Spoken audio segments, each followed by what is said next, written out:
विष्णु पुराण।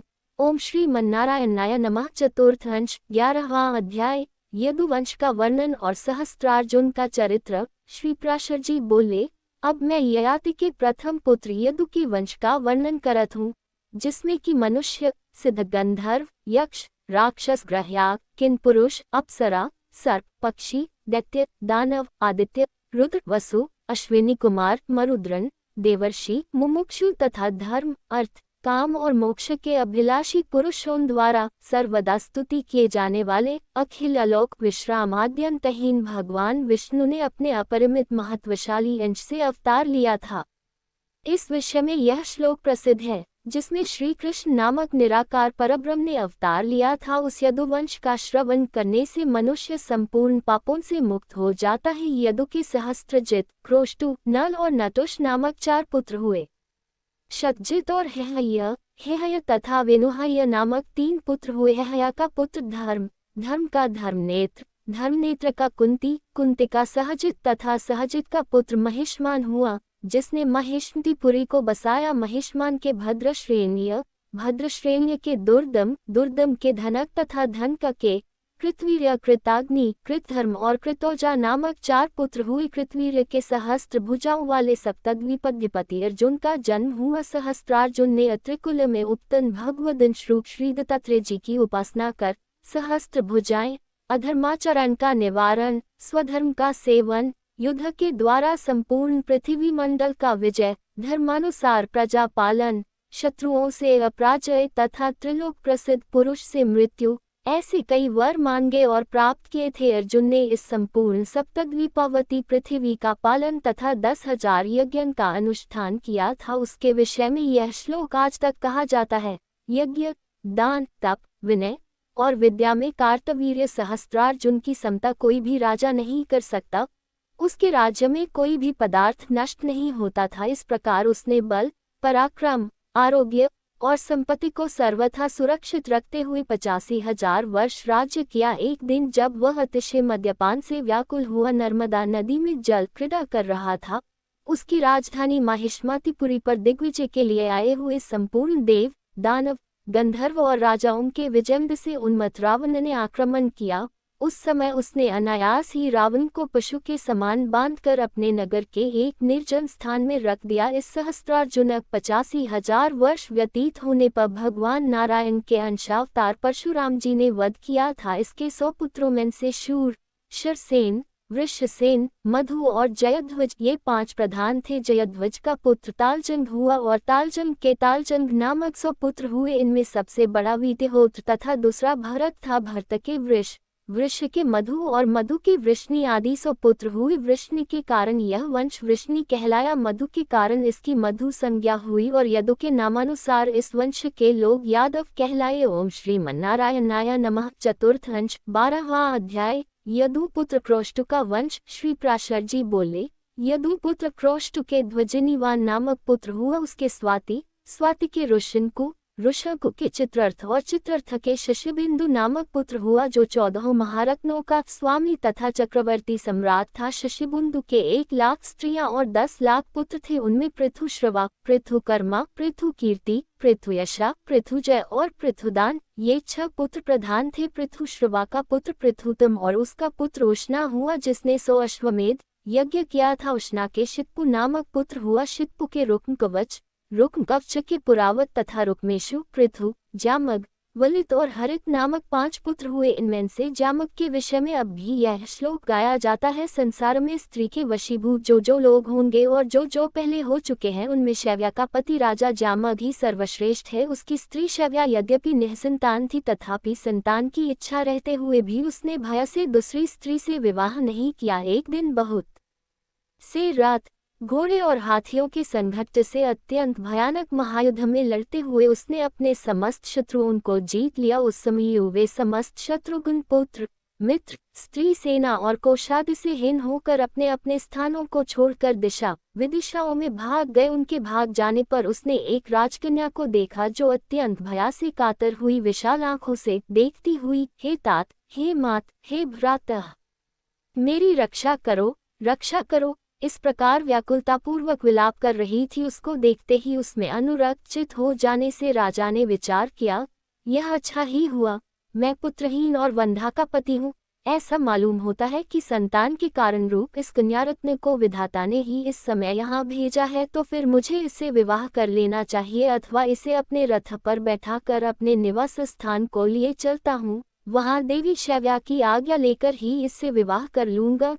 तदनंतर वे उसे रथ पर चढ़ाकर अपने नगर को ले चले। वहां विजयी राजा के दर्शन के लिए संपूर्ण पुरवासी, सेवक, कुटुंबीजन और मंत्री वर्ग के सहित महारानी शैव्य नगर के द्वार पर आई हुई थी। उसने राजा के वाम भाग में बैठी हुई राजकन्या को देखकर क्रोध के कारण कुछ कांपते हुए होठों से कहा, हे अति चपल चित, तुमने रथ में यह कौन बैठा रखी है? राजा को भी जब कोई उत्तर न सुझा तो अत्यंत डरते डरते कहा, यह मेरी पुत्रवधू है। तब शैव्या बोली, मेरे तो कोई पुत्र हुआ नहीं है और आपके दूसरी कोई स्त्री भी नहीं है, फिर किस पुत्र के कारण आपका इसे पुत्रवधू का संबंध हुआ?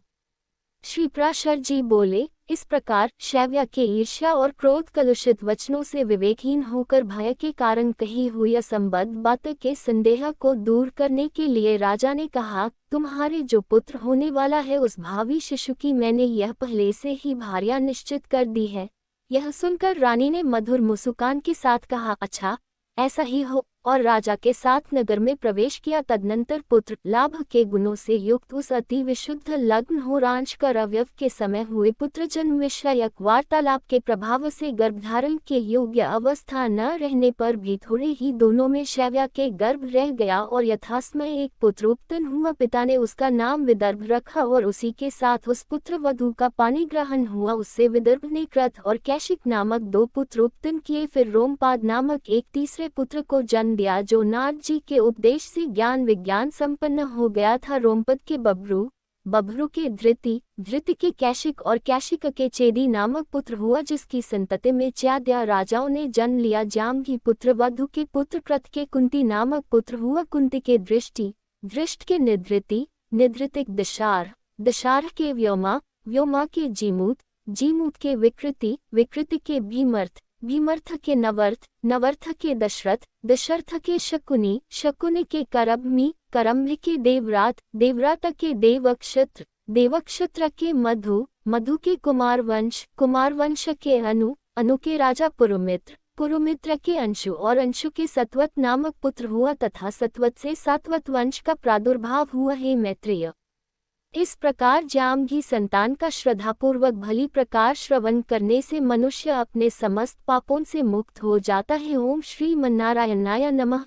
13वां अध्याय, सत्वत की संतति का वर्णन और सिमंतक मने की कथा। श्री पराशर जी बोले, सत्वत के भजन, भजमान, दिव्य, अंधक, देवावृद्ध, महाभोज और वृष्णि नामक पुत्र हुए। भजमना के निमि, कृक और वृष्णि तथा इनके 3 सौतेले भाई शतजित, सहस्त्रजित और अयुतजित, ये 6 पुत्र हुए। देवावृ के बभ्रू नामक पुत्र हुआ। इन दोनों पिता पुत्रों के विषय में यह श्लोक प्रसिद्ध है। जैसा हमने दूर से सुना था वैसा ही पास जाकर भी देखा। वास्तव में बभ्रू मनुष्यों में श्रेष्ठ है और देवावृत तो देवताओं के समान है। बभ्रू और देवावृत के उपदेश किए हुए मार्ग का अवलंबन करने से क्रमशः 6074 मनुष्यों ने अमर पद प्राप्त किया था। महाभोज बड़ा धर्मात्मा था, उसकी संतान में भोजवंशी तथा मृत्तिकावरपुर निवासी मार्तिकावर नृपतिगण हुए। वृष्णि के 2 पुत्र सुमित्र और युधाजित हुए। उनमें से सुमित्रा के अनमित्र, अनमित्र के निघ्न तथा निघ्न से प्रसेन और जन्म हुआ। उस मित्र भगवान आदित्य हुए। एक दिन समुद्र तट पर बैठे हुए सत्राजित ने स्तुति की। उसके तन में होकर स्तुति करने से भगवान भास्कर उसके सम्मुख प्रकट हुए। उस समय उनको अस्पष्ट मूर्ति धारण किए हुए देखकर सूर्य से कहा, आकाश में अग्निपिंड के समान आपको जैसा मैंने देखा है वैसा ही सम्मुख आने पर भी देख रहा हूँ। यहाँ आपकी प्रसाद स्वरूप कुछ विशेषता मुझे नहीं दिखती। ऐसा कहने पर भगवान सूर्य ने अपने गले से स्ममंतक नाम की उत्तम महामणि उतार कर अलग रख दी। तब सूर्य को देखा, उनका शरीर कित्रचित ताम्रवर्ण, अति उज्ज्वल और लघु था तथा उनके नेत्र कुछ पिंगल वर्ण थे। तदनंतर प्रणाम तथा स्तुति आदि कर चुकने पर सहस्त्रांशु भगवान आदित्य ने उससे कहा, तुम अपना अभीष्ट वर मांगो। सत्राजित ने उस यमंतक मणि को ही मांगा। तब भगवान सूर्य उसे वह मणि देकर अंतरिक्ष में अपने स्थान को चले गए। फिर सत्राजित ने उस निर्मल मणिरत्न से अपना कंठ सुशोभित होने के कारण तेज से सूर्य के समान समस्त दिशाओं को प्रकाशित करते हुए द्वारका में प्रवेश किया। द्वारकावासी लोगों ने उसे आते देख पृथ्वी का भार उतारने के लिए अंश रूप से अवतीर्ण हुए मनुष्य रूपधारी आदि पुरुष भगवान पुरुषोत्तम से प्रमाण करके कहा, भगवान, आपके दर्शनों के लिए निश्चय ही ये भगवान सूर्य देव आ रहे हैं। उनके ऐसा कहने पर उससे कहा, ये भगवान सूर्य नहीं है, सत्राजित है। यह प्राप्त हुई स्यमंतक नाम की महामणि को धारण कर यहाँ आ रहा है। तुम लोग अब विश्वस्त होकर इसे देखो। ऐसा कहने पर द्वारकावासी उसे उसी प्रकार देखने लगे। सत्राजित ने वह स्यमंतक मणि अपने घर में रख दी। वह मणि प्रतिदिन 8 भार सोना देती थी। उसके प्रभाव से संपूर्ण राष्ट्र में रोग, अनावृष्टि तथा सर्प, अग्नि, चोर या दुर्भिक्षी आदि का भय नहीं रहता था। भगवान अच्युत को भी ऐसी इच्छा हुई कि यह दिव्य रत्न तो राजा उग्रसेन के योग्य है, किंतु जातीय विद्रोह के भय से समर्थ होते हुए भी उन्होंने उसे छीना नहीं। सत्राजित को जब यह मालूम हुआ कि भगवान मुझसे यह रत्न मांगने वाले हैं, तो उसने लोभवश उसे अपने भाई प्रसेन को दे दिया, किंतु इस बात को न जानते हुए कि पवित्रता पूर्वक धारण करने से तो यह मणि सुवर्ण दान आदि अनेक गुण प्रकट करती है और अशुद्धावस्था में धारण करने से घातक हो जाती है। प्रसेन उसे अपने गले में बांधे हुए घोड़े पर चकमृज्ञा के लिए वन को चला गया। वहां उसे एक सिंह ने मार डाला। जब वह सिंह घोड़ के सहित उसे मारकर उस निर्मल मणि को अपने मुंह में लेकर चलने की तैयार हुआ, तो उसी समय ऋक्षराज उसे देखकर मार डाला। तदनंतर उस निर्मल मणिरत्न को लेकर जाम्बवान अपनी गुफा में आया और उसे सुकुमार नामक अपने बालक के लिए खिलौना बना लिया। प्रसेन के न लौटने पर सब यादवों में आपस में यह कानाफूसी होने लगी कि कृष्ण इस मणिरत्न को लेना चाहते थे। अवश्य ही इन्हीं ने उसे ले लिया है, निश्चय यह इन्हीं का काम है। इस लोकपावाद का पता लगने पर संपूर्ण यादव सेना के सहित प्रसेन के घोड़ के चरण चिन्हों का अनुसरण किया और आगे जाकर देखा कि प्रसेन को घोड़े सहित सिंह ने मार डाला है। फिर सब लोगों के बीच सिंह के चरण चिन्ह देख लिए जाने से अपनी सफाई हो जाने पर भी उन चिन्हों का अनुसरण किया और थोड़ी ही दूरी पर ऋक्षराज द्वारा मारे हुए सिंह को देखा, किंतु उस रंत के महत्व के कारण उन्होंने पद चिन्हों का भी अनुसरण किया और संपूर्ण यादव सेना को पर्वत के तट पर छोड़ कर ऋक्षराज के चरणों का अनुसरण करते हुए स्वयं उनकी गुफा में घुस गए। भीतर जाने पर सुकुमार को बहलाती हुई धात्री की यह वाणी सुनी सिंह ने प्रसेन को मारा और सिंह को जाम्बवान ने, हे सुकुमार, तू रो मत, यह स्यमंतक मणि तेरी ही है। यह सुनने से स्यमंतक का पता लगने पर भीतर जाकर देखा कि सुकुमार के लिए खिलौना बनी हुई स्यमंतक मणि धात्री के हाथ पर अपने तेज से देदीप्यमान हो रही है। स्यमंतकर मणि की और अभिलाषापूर्ण दृष्टि से देखते हुए एक विलक्षण पुरुष को वहां आया देख धात्री त्राही त्राही करके चिल्लाने लगी। उसकी आर्तवाणी की सुनकर जाम्बवान क्रोधपूर्ण हृदय से वहां आया। फिर परस्पर रोष बढ़ जाने से उन दोनों का 21 दिन तक घोर युद्ध हुआ। पर्वत के पास प्रतीक्षा करने वाले यादव सैनिक 7-8 दिन तक उनके गुफा से बाहर आने की बात देखते रहे, किंतु जब इतने दिनों तक वे उसमें से न निकले तो उन्होंने समझा कि अवश्य ही श्री मधुसूदन इस गुफा में मारे गए, नहीं तो जीवित रहने पर शत्रु के जीतने में उन्हें इतने दिन क्यों लगते। ऐसा निश्चय कर वे द्वारका में चले आए और वहां कह दिया कि श्री कृष्ण मारे गए। उनके बंधुओं ने यह सुनकर समयोचित संपूर्ण और ध्वदयी कर्म कर दिए। इधर अति श्रद्धापूर्वक दिए हुए विशिष्ट पात्रों से इनके अन्न और जल से युद्ध करते समय श्री कृष्णचंद्र के बल और प्राण की पुष्टि हो गई तथा अति महान पुरुष के द्वारा मर्दित होते हुए उनके अत्यंत निष्ठुर प्रहारों के आघात से पीड़ित शरीर वाले बल निराहार रहने से क्षीण हो गया। अंत में भगवान से पराजित होकर उन्हें प्रणाम करके कहा, भगवान, आपको तो देवता, असुर, गंधर्व, यक्ष, राक्षस आदि कोई भी नहीं जीत सकते। फिर पृथ्वी तल पर रहने वाले अल्पवीर्य मनुष्य अथवा मनुष्यों के अव्यवभूत हम जैसे तिर्यक योनिगत जीवों की तो बात ही क्या है। अवश्य ही आप हमारे प्रभु श्री रामचंद्र जी के समान सकल लोक प्रतिपालक भगवान नारायण के ही अंश से प्रकट हुए हैं। ऐसा कहने पर पृथ्वी का भार उतारने के लिए अपने अवतार लेने का संपूर्ण वृतांत उससे कह दिया और उसे प्रीतिपूर्वक अपने हाथ से छूकर युद्ध के श्रम से रहित कर दिया। तदनंतर पुनः प्रणाम करके उन्हें प्रसन्न किया और घर पर आए हुए लिए अर्घ्य स्वरूप अपनी जम्बवती नाम की कन्या दे दी तथा उन्हें प्रणाम करके मणिरत्न सीमंतक भी दे दिया। भगवान अच्युत ने भी उस अति विनीत से लेने योग्य न होने पर भी अपने कलंक शोधन के लिए वह मणिरत्न ले लिया और जाम्बवती के सहित द्वारका में आए। उस समय भगवान कृष्णचंद्र के आगमन से जिनके हर्ष का वेग अत्यंत बढ़ गया है, उन द्वारका वासियों में से बहुत ढली हुई अवस्था वालों में भी उनके दर्शन के प्रभाव से तत्काल ही मानो नवयौवन का सत्रचार हो गया तथा संपूर्ण यादवगण और उनकी स्त्रियां अहोभाग्य अहोभाग्य ऐसा कहकर उनका अभिवादन करने लगी। भगवान ने भी जो बात जैसे जैसे हुई थी वह ज्यों की त्यों यादव समाज में सुना दी और सत्राजित को स्यमंतक मणि देकर मिथ्या कलंक से छुटकारा पा लिया। फिर जाम्बवती को अपने अंतःपुर में पहुंचा दिया। सत्राजित ने भी यह सोचकर कि मैंने ही कृष्णचंद्र को मिथ्या कलंक लगाया था, डरते डरते उन्हें पत्नी रूप से अपनी कन्या सत्यभामा विवाह दी। उस कन्या को अक्रूर, कृतवर्मा और शतधन्वा आदि यादवों ने पहले वरण किया था, अतः श्री कृष्णचंद्र के साथ उसे विवाह देने से उन्होंने अपना अपमान समझकर सत्राजित से वैर बांध लिया। तदनंतर अक्रूर और कृतवर्मा आदि ने शतधन्वा से कहा, यह सत्राजित बड़ा ही दुष्ट है। देखो, इसने हमारे और आपके मांगने पर भी हम लोगों को कुछ भी न समझकर अपनी कन्या कृष्णचंद्र को दे दी, अतः अब इसके जीवन का प्रयोजन ही क्या है। इसको मारकर आप स्ममंतक महामुनि क्यों नहीं ले लेते हैं। पीछे यदि अच्युत आपसे किसी प्रकार का विरोध करेंगे तो हम लोग भी आपका साथ देंगे। उनके ऐसा कहने पर शतधन्वा ने कहा, बहुत अच्छा, ऐसा ही करेंगे।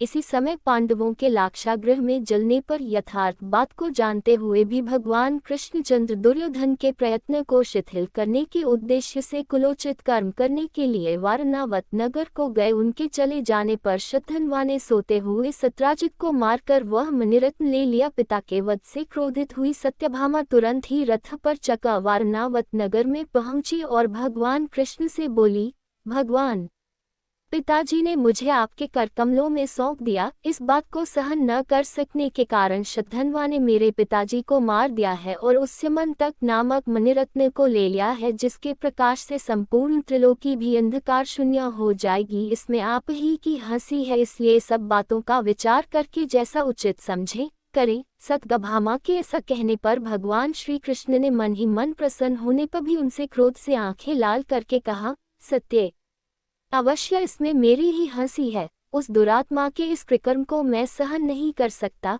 क्योंकि यदि ऊंचे वृक्ष का उल्लंघन न किया जा सके तो उस पर घोंसला बनाकर रहने वाले पक्षियों को नहीं मारा दिया जाता, अर्थात बड़े आदमियों से पार न पाने पर उनके आश्रितों को नहीं दबाना चाहिए। कोष्टक, इसलिए अब तुम्हें हमारे सामने इन शोक प्रेरित वाक्यों के कहने की और आवश्यकता नहीं है। तुम शोक छोड़ दो, मैं इसका भली प्रकार बदला चुका दूंगा। सत्यभाषा से इस प्रकार कह भगवान वासुदेव ने द्वारका में आकर श्री बलदेव जी से एकांत में कहा, वन में आखेट के लिए गए हुए प्रसेन को तो सिंह ने मार दिया था, अब शतधन्वा ने सत्राजित को भी मार दिया है। इस प्रकार उन दोनों के मारे जाने पर मणिरत्न स्यमंतक पर हम दोनों का समान अधिकार होगा। इसलिए उठिए और रथ पर चढ़कर शतधन्वा के मारने का प्रयत्न कीजिए। कृष्णचंद्र के ऐसा कहने पर बलदेव जी ने भी बहुत अच्छा कह उसे स्वीकार किया। कृष्ण और बलदेव को अपने वध के लिए उद्यत जान शतधन्वा ने कृतवर्मा के पास जाकर सहायता के लिए प्रार्थना की। तब कृतवर्मा ने इससे कहा, मैं बलदेव और वासुदेव से विरोध करने में समर्थ नहीं हूँ।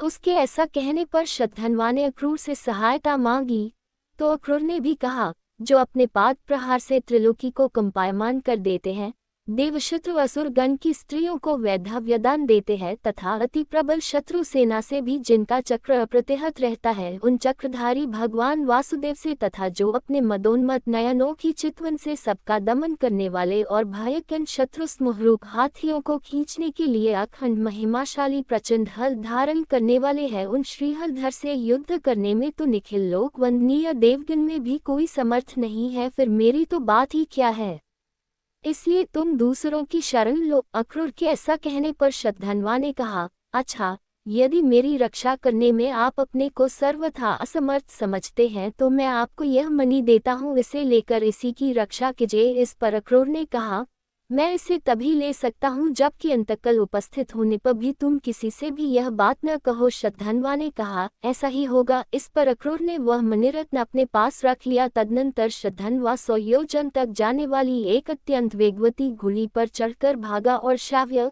सुग्रीव, मेघपुष्प तथा बलाहक नामक 4 घोड़ों वाले रथ पर चढ़कर बलदेव और वासुदेव ने भी उसका पीछा किया। 100 योजन मार्ग पार कर जाने पर पुनः आगे ले जाने से उस घोड़ी ने मिथिला देश के वन में प्राण छोड़ दिए। तब शतधन्वा उसे छोड़कर पैदल ही भागा। उस समय श्री कृष्णचंद्र ने बलभद्र जी से कहा, आप अभी रथ में ही रहिए, मैं इस पैदल दौड़ते हुए दुराचारी को पैदल जाकर ही रहिए मैं इस पैदल दौड़ते हुए दुराचारी को पैदल जाकर ही मारे डालता हूँ।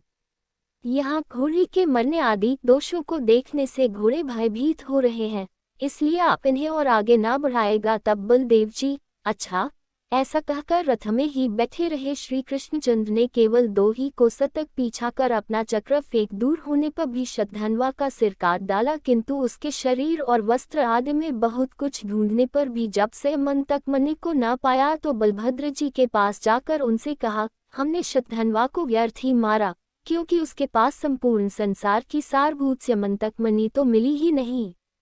यह सुनकर बलदेव जी ने यह समझकर कि श्री कृष्णचंद्र उस मणि छिपने के लिए ही ऐसी बातें बना रहे हैं, क्रोधपूर्वक भगवान वासुदेव से कहा, तुमको धिक्कार है, तुम बड़े ही अर्थलोलुप हो, भाई होने के कारण ही मैं तुम्हें क्षमा किए देता हूँ। तुम्हारा मार्ग खुला हुआ है, तुम खुशी से जा सकते हो। अब मुझे तो द्वारका से, तुमसे अथवा और सब सगे संबंधियों से कोई काम नहीं है। बस मेरे आगे इन थोथी शब्दों का अब कोई प्रयोजन नहीं। इस प्रकार उनकी बात को काटकर बहुत कुछ मनाने पर भी वे वहां न रुके और विदेहनगर को चले गए। विदेहनगर में पहुंचने पर राजा जनक उन्हें अर्घ्य देकर अपने घर ले आए और वे वहीं रहने लगे। इधर भगवान वासुदेव द्वारका में चले आए। जितने दिनों तक बलदेव जी राजा जनक के यहाँ रहे उतने दिन तक धृतराष्ट्र का पुत्र दुर्योधन उनसे गदायुद्ध सीखता रहा। अनंतर बभ्रू और उग्रसेन आदि यादवों के जिन्हें यह ठीक मालूम था कि कृष्ण ने स्यमंतक मणि नहीं ली है, विदेहनगर में जाकर शपथपूर्वक विश्वास दिलाने पर बलदेवाजी 3 वर्ष पश्चात द्वारका में चले आए। अक्रूर जी भी भगवत ध्यान परायण रहते हुए उस मणिरत्न से प्राप्त सुवर्ण के द्वारा निरंतर यज्ञानुष्ठान करने लगे। यज्ञ दीक्षित क्षत्रिय और वैश्यों के मारने से ब्रह्महत्या होती है, इसलिए अक्रूर जी सदा यज्ञ दीक्षारूप कवच धारण ही किए रहते थे। उस मणि के प्रभाव से 62 वर्ष तक के द्वारका में रोग, दुर्भिक्ष, महामारी या मृत्यु आदि नहीं हुए। फिर अक्रूर पक्षीय भोज वशयों द्वारा सात्वत के प्रपौत्र शत्रुघ्न के मारे जाने पर भोजों के साथ अक्रूर भी द्वारका को छोड़कर चले गए। उनके जाते ही उसी दिन से द्वारका में रोग, दुर्भिक्ष, सर्प, अनावृष्टि और मरी आदि उपद्रव होने लगे। तब गरुड़ध्वज भगवान कृष्ण बलभद्र और उग्रसेन आदि यदुवंशियों के साथ मिलकर सलाह करने लगे, इसका क्या कारण है जो एक साथ ही इतने उपद्रवों का आगमन हुआ, इस पर विचार करना चाहिए। उनके ऐसा कहने पर अंधक नामक एक वृद्ध यादव ने कहा, अक्रूर के पिता श्वफल जहाँ जहाँ रहते थे वहाँ वहाँ दुर्भिक्ष, महामारी और अनावृष्टि आदि उपद्रव कभी नहीं होते थे। एक बार काशीराज के देश में अनावृष्टि हुई थी, तब श्वफल्क को वहां ले जाते ही तत्काल वर्षा होने लगी। उस समय काशीराज की रानी के गर्भ में एक कन्या रत्न थी। वह कन्या प्रसूति काल के समाप्त होने पर भी गर्भ से बाहर न आई। इस प्रकार उस गर्भ को प्रसव हुए बिना 12 वर्ष व्यतीत हो गए। तब काशीराज ने अपनी उस गर्भस्थिता पुत्री से कहा, बेटी, तू उपतन क्यों नहीं होती, बाहर आ, मैं तेरा मुख देखना चाहता हूँ। अपनी इस माता को तू इतने दिनों से क्यों कष्ट दे रही है। राजा के ऐसा कहने पर उसने गर्भ में रहते हुए ही कहा, पिताजी, यदि आप प्रतिदिन एक गौ ब्राह्मण को दान देंगे तो अगले 3 वर्ष बीतने पर मैं अवश्य गर्भ से बाहर आ जाऊंगी। इस बात को सुनकर राजा प्रतिदिन ब्राह्मण को एक गौ देने लगे। तब उतने समय 3 वर्ष बीतने पर वह उपतन हुई। पिता ने उसका नाम गांदिनी रखा और उसे अपने उपकार का श्वफल्क को घर आने पर अर्घ्य रूप से दे दिया। उसी से श्वफल्क के द्वारा इन अक्रूर जी का जन्म हुआ है। इनकी ऐसी गुणवान माता पिता से उत्पत्ति है तो फिर उनके चले जाने से यहाँ दुर्भिक्ष और महामारी आदि उपद्रव क्यों न होंगे। अतः उनको यहाँ ले आना चाहिए। अति गुणवान के अपराध की अधिक जांच पड़ताल करना ठीक नहीं है। यादव वृद्धांत के ऐसे वचन सुनकर कृष्ण, उग्रसेन और बलभद्र आदि यादव श्वफल पुत्र अक्रूर के अपराध को भुलाकर उन्हें अभयदान देकर अपने नगर में ले आए। उनके वहां आते ही स्यमंतक मुनि के प्रभाव से अनावृष्टि, महामारी, दुर्भिक्ष और सर्पभय आदि सभी उपद्रव शांत हो गए। तब श्री कृष्णचंद्र ने विचार किया, अक्रूर का जन्म गांधिनी से श्वफुल्का के द्वारा हुआ है, यह तो बहुत सामान्य कारण है, किंतु अनावृष्टि, दुर्भिक्ष, महामारी आदि उपद्रवों को शांत कर देने वाला इसका प्रभाव तो अति महान है। अवश्य ही इसके पास वह स्यमंतक नामक महामुनि है, उसी का ऐसा प्रभाव सुना जाता है। इसे भी हम देखते हैं कि एक यज्ञ के पीछे दूसरा और दूसरे के पीछे तीसरा इस प्रकार निरंतर अखंड यज्ञ अनुष्ठान करता रहता है, और इसके पास यज्ञ के साधन, धन आदि भी बहुत कम है, इसलिए इसमें संदेह नहीं कि इसके पास स्यमंतक मुनि अवश्य है। ऐसा निश्चय कर किसी और प्रयोजन के उद्देश्य से उन्होंने संपूर्ण यादवों को अपने महल में एकत्रित किया। समस्त यदुवंशियों के वहां आकर बैठ जाने के बाद प्रथम प्रयोजन बताकर उसका उपसंहार होने पर प्रसंगांतर से अक्रूर के साथ परिहास करते हुए भगवान कृष्ण ने उनसे कहा, हे दानपते, जिस प्रकार शतधन्वा ने तुम्हें संपूर्ण संसार की सारभूत वह स्यमंतक नाम की महामुनि सौंपी थी, वह हमें सब मालूम है। वो संपूर्ण राष्ट्र का उपकार करती हुई तुम्हारे पास है तो रहे, उसके प्रभाव का फल तो हम सभी भोगते हैं, किंतु ये बलभद्र जी हमारे ऊपर संदेह करते थे, इसलिए हमारी प्रसन्नता के लिए आप एक बार उसे दिखला दीजिए। भगवान वासुदेव के ऐसा कहकर चुप हो जाने पर रत्न साथ ही लिए रहने के कारण अक्रूर जी सोचने लगे, अब मुझे क्या करना चाहिए। यदि और किसी प्रकार कहता हूँ तो केवल वस्त्रों के ओट में टटोलने पर ये उसे देख ही लेंगे और इनसे अत्यंत विरोध करने में हमारा कुशल नहीं है। ऐसा सोचकर निखिल संसार के कारण स्वरूप श्री नारायण से अक्रूर जी बोले, भगवान, शतधन्वा ने मुझे वह मणि सौंप दी थी, उसके मर जाने पर मैंने यह सोचते हुए बड़ी ही कठिनता से इसे इतने दिन अपने पास रखा है कि भगवान आज, कल या परसों इसे मांगेंगे। इसकी चौकसी के क्लेश से संपूर्ण भोगों में अनासक्त होने के कारण मुझे सुख का लेश मात्र भी नहीं मिला। भगवान ये विचार करते कि यह संपूर्ण राष्ट्र के उपकारक इतने से भार को भी नहीं उठा सकता, इसलिए स्वयं मैंने आपसे कहा, नहीं, अब लीजिए आपकी वह स्यमंतक मणि यह रही, आपकी जिसे इच्छा हो उसे ही इसे दे दीजिए। तब अक्रूर जी ने अपने कटी वस्त्र में छिपाई हुई एक छो सोने की पिटरी में स्थित वह स्यमंतक मणि प्रकट की और उस पिटरी से निकालकर यादव समाज में रख दी। उसके रखते ही वह संपूर्ण स्थान उसकी तीव्र कांति से देदीप्यमान होने लगा। तब अक्रूर जी ने कहा, मुझे यह मणि शतधन्वा ने दी थी, यह जिसकी हो वह ले ले। उसको देखने पर सभी यादवों का विस्मयपूर्वक साधु साधु यह वचन सुना गया। उसे देखकर बलभद्र जी ने, अच्छु के ही समान इस पर मेरा भी अधिकार है, इस प्रकार अपनी अधिक स्पृहा दिखलाई तथा यह मेरी ही पैतृक संपत्ति है। इस तरह सत्यभामा ने भी उसके लिए अपनी उत्कट अभिलाषा प्रकट की। बलभद्र और सत्यभामा को देखकर कृष्णचंद्र ने अपने को बैल और परिये के बीच में पड़े हुए जीव के समान दोनों ओर से संकटग्रस्त देखा और समस्त यादवों के सामने वे अक्रूर जी से बोले, इस मणिरत्न को मैंने अपनी सफाई देने के लिए ही इन यादवों को दिखवाया था। इस मणि पर मेरा और बलभद्र जी का तो समान अधिकार है और सत्यभामा की यह पैतृक संपत्ति है और किसी की इस पर कोई अधिकार नहीं है। यह मणि सदा शुद्ध और ब्रह्मचर्य आदि गुणयुक्त रहकर धारण करने से संपूर्ण राष्ट्र का हित करती है और अशुद्धावस्था में धारण करने से अपने आश्रयदाता को भी मार डालती है। मेरे 16,000 स्त्रियां हैं, इसलिए मैं इसके धारण करने में समर्थ नहीं हूँ, इसीलिए सत्यभामा भी इसके धारण करने में समर्थ नहीं हूँ, इसीलिए सत्यभामा भी इसको कैसे धारण कर सकती हैं।